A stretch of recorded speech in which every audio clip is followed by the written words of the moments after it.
ทักทายสบายดีเด้อพ่อแม่พี่น้องเบิดสู่คู่สู่คนบ่ว่าอยู่ใกล้อยู่ไกลอยู่บ่อนใดก็แล้วแต่ทักทายสบายดียามสวยๆลงมาทั้งให้ทั้งนาทั้งหัวทั้งสวนหลังจากที่บ่ได้ลงมาหลายวันเลยพี่น้องเอ้ยเนาะเอากันยากนำเวียกนำงานเฮ็ดเวียกบ้านการเมืองเสร็จเรียบร้อยก็ลงมาเยี่ยมให้ย่ำหน้าบาดนี่มาเบิ่งก่อนพี่น้องเอ้ยเข้าป่าพอเกี่ยวแล้วบ่มาหาเบิ่งปลาขอนก่อนพี่น้องเอ้ยหลังจากที่ฝนบ่ได้ตกแล้วทางนี้เนาะหัวลมหนาวออกแล้วพี่น้องวีอยู่เนาะแดดกับแดดเดือมแดดซองท้องฟ้ากับแจ่มใสมานี่บรรยากาศก็ดีพี่น้องเอ้ยเนาะสำหรับผู้นั่งอยู่โฮมแต่สำหรับผู้เกี่ยวเข่าดิโอ้บรรยากาศร้อนเลยพี่น้องแดดเนาะบรรยากาศแบบนี้แดดที่ชาวไร่ชาวนาเขาต้องการพี่น้องเอ้ยอันคึมหรือว่าอันแบบฝนล้นฝนลิ้นนี้นะชาวนาเขาบ่มักเนาะบ่ว่าอยู่ใส่เลยพี่น้องเอ้ยเนาะชาวไร่ชาวนาเขาก็ต้องการยามเห็ดนา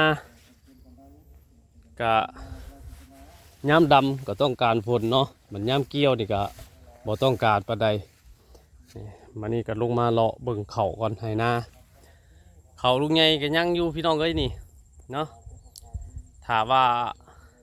ฝนตกกะบ่ได้อันตกใจปานใด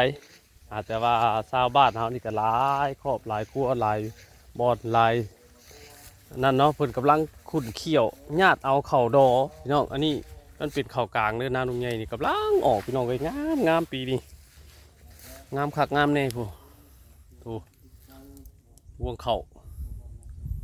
กำลังซี่อันนี้เพิ่นว่ากำลังซี่เด้อพี่น้องเด้อยังบ่ได้ก้มเนาะถ้าเพิ่นก้มนี่เพิ่นก็สิก้มลงนะอันนี้เพิ่นเฮาว่ากำลังซี่เขากำลังซี่เนาะงามพี่น้องเอ้ยผู้เขานาลุงใหญ่อันนี้แต่ว่าน้ำนี่ก็ยังหลายเพราะว่าเขายังอันนั้นน่ะลุงใหญ่ยังกักน้ำเมียนอยู่ก็ลงมาเบิ่งมานี่ลงมาเบิ่งถ้ามันก้มก็ว่ามันสิพอเกี่ยวประมาณนี้นะพี่น้องประมาณนี้เป็นเนาะอันนี้เขาติดเด่นกันขาสิพอประมาณนี้แหละนี่ประมาณนี้เฮาก็สิได้เอาน้ำออกเลยเพราะอาการเฮาเก็บเกี่ยวมันก็สิลำบากถ้าเฮาเอาน้ำไว้เนาะแต่เดี๋ยวนี้นะลุงใหญ่กักน้ำเมียนเต็มอยู่พี่น้องเลยยังหลายน้ำนี่เพราะว่าเขาก็กำลังซี่เนาะเฮาก็เอาน้ำไว้ก่อนให้มันเลี้ยงหมากเลี้ยงอันนั้นกันภูมิใจพี่น้องเลยลงมาเห็นผลผลิตเจ้าของมันก็เป็นพึ่งพอใจนะอย่างไรบุมันก็มีความสุขเนาะพี่น้องเนาะลงมาถูกมาทามาให้มาหน้ามาเยี่ยมมายามวันนี้ก็สีลงไปผู้เละทั้งต้นทั้งดีเดี๋ยวไปเอาตอกมัดเข่าพี่น้องกันมานี่นะหลังจากที่ว่าเฮาเฮ็ดเวียกเฮ็ดงานแล้วเนาะทางนู้นไงก็เป็นทั้งผู้ซอยทั้งวัดเพื่อนนั่นแหละทั้งวัดวาศาสนาเนาะเป็นผู้ซอยทั้งนั้นแหละหลังจากที่ว่ามีงานบุญเริ่มขึ้นแล้วพี่น้อง2 มื้อ 3 มื้อเนาะบ่ได้ไปไสเลยอยู่แต่กับวัดกับว่าแต่งเวียกแต่งงานเฮ็ดเวียกเฮ็ดงานเฮ็ดหันเฮ็ดนี่โจนสิบ่มีเวลากินข้าวเลยพี่น้องเลยเนาะเพราะว่าเฮาเป็นผู้นำผู้พาออกจนญาติโยมพาเพื่อนเฮ็ดซั่นเนาะเฮาเป็นผู้จัดเป็นผู้แต่งอันใดขาดอันใดบ่พออันใดยังทั้งเป็นพายศิริวัตรเพิ่นนี่แหละก็พากันร่วมเป็นอันคิดหนึ่งใจเดียวกันเฮ็ดโจนสำเร็จเสร็จสิ้นก็คือตอนเช้ามื้อนี้แหละพี่น้องเรียบร้อยเนาะตักบาตรถวายสังฆทานให้แก่พระสงฆ์องค์ข้าเจ้าเรียบร้อยก็จังมีเวลาลงมาให้นะพี่น้องมื้อนี้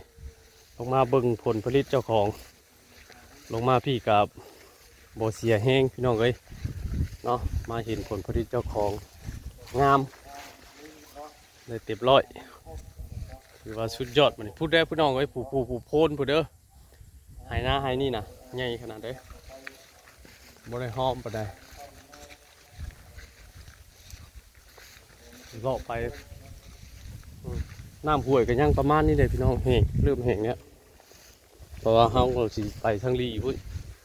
ไปก็สิไปเบิ่งทางนาลีคำว่าน้ำมันหน่อยเฮาก็สิกักป้านเมียนไว้กินป่าเนาะนาให้นี่ตัวนี้ก็โพดผู้โพนตัวนั้นได้พี่น้องผู้โพนตัวนั้นโพดน้อยตัวนั้นแล้วก็ทางนี้สิเป็นกกจานเนาะทางนี้สิเป็นเลาะห้วยเลยทางนี้สุดห้วยเลยแดนติดห้วยไปเลยมาดุนกันแต่ให้นี่เนาะแต่ปีใดมันงามปีเฮาดำนะหน้าดำเนาะอันนี้ว่าเฉพาะหน้าดำแต่เฮาเห็ดผ่านมาปีมันงามมันตัดเนี่ยดีนะได้ประมาณ40-50กว่าศอกพี่น้องเลยให้นี่เนาะ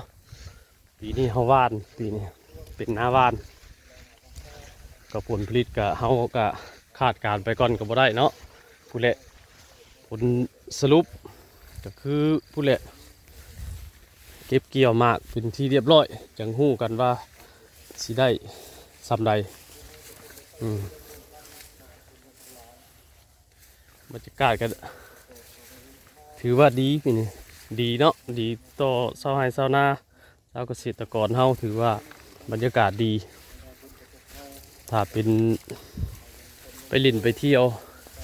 มีงานเด้อพี่น้องเอ้ยมื้อนี้เนาะงานแข่งขันเรือสวงเป็นงานประเพณีบุญออกพรรษาลาพระเจ้าแล้วช่วงนี้พี่น้องเอ้ยครูบาอาจารย์เพิ่นไปเยี่ยมไปยามบ้านอื่นเพิ่นก็ได้นอนพักนอนแรมนอนข้างแต่ที่ผ่านมาเนี่ยอยู่ในกลางพรรษานี่ก็ไปข้างแรมบ่ได้ข้างคืนบ่ได้แต่ตอนนี้ก็ออกพรรษาเป็นที่เรียบร้อยยังอีกอยู่อันนั่นเด้อพี่น้องมื้อแรงเนาะอยู่บ้านโคกปลาวายมื้อแรงนี่มีงานลอยกระทงเมื่อคืนนี่บ้านโคกใหญ่พี่น้องเอ้ย2บ้านมารวมกันป้ากดกันบ่ได้ธรรมดาคนเมื่อคืนนี่เบิดซิดเงงตัวนี้ก็เฮาก็บ่ได้มายามมันหยังมาเลยเพราะว่าเฮาปิดน้ำเนี่ยน้ำยังบ่ได้กะว่าเขามันก้มเนาะเขามันเดือง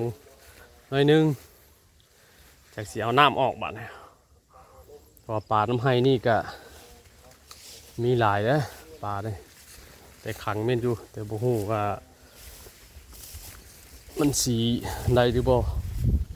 บัดเฮาเป่งน้ำพุ่นเลยเนาะจังสิได้เดี๋ยวงานเกี่ยวกับเวียกบ้านการเรือนแล้วเวียกส่วนรวมเนาะวันนี้เขาก็เข้ามางานเวียกส่วนตัวหรือว่างานครอบงานครัวเฮานี่แหละถ้าเฮาบ่แล้วงานส่วนรวมนี่ก็เข้ามางานนี่บ่ได้เด้อพี่น้องเนาะเพราะว่าเฮาอยู่นำบ้านนำเมืองนำอำนาจการปกครองเพิ่นเฮาก็ต้องมีการออกให้งานส่วนรวมมีป่าเลยพี่น้องเว้ยนี่เป็นไงสิหาแนวมาเห็ดสอดป่าโบลกแยงเห็ดไม้จัดไม้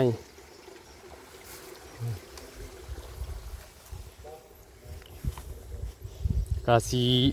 ออกไปนะออกไปหาเอาตอกมัดเข่าพี่น้องเลยเนาะเอาแล้วเวียกแล้วงานแล้วเวียกส่วนรวมแล้วก็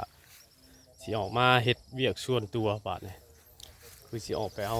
ตอกมัดเข่า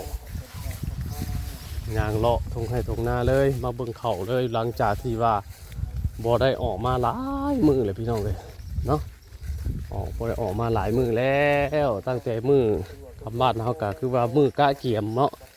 คำว่าแต่พอแต่แม่เพิ่นกับมือสีผึ่งสีเทียนกะเกี่ยมบุญออกพรรษา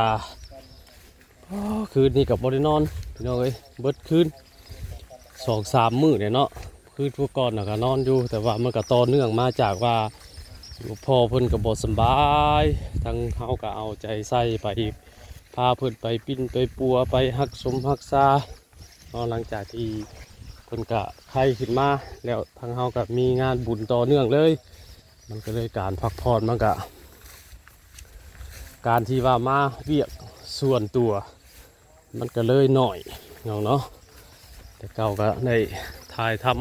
ำให้เบิ่งทุกมื้อเนาะแต่ก็โดนเติมแล้วบ่ได้ลงมาถ่ายเมื่อวานนี่ก็ยากเวียกทั้ง